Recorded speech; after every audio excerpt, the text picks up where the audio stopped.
Hi, welcome back to HardReset.Info channel. In this video, let me show you how to update your iPhone to the latest iOS.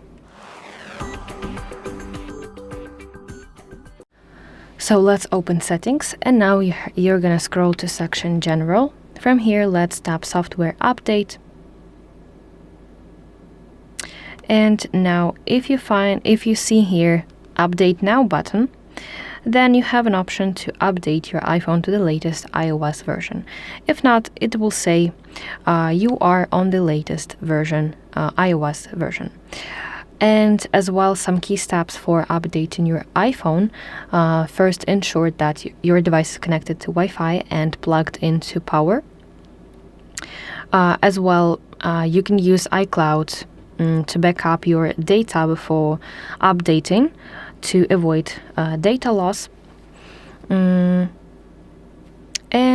that is basically it. But if update requires more space, you may be asked to free up some space. So you could remove some applications, you can delete some photos, videos, files, documents that you no longer need to free up some storage for your update. So that is basically it, and I really hope that you find this video helpful. If so, please like this video and subscribe to our channel to see more content like this.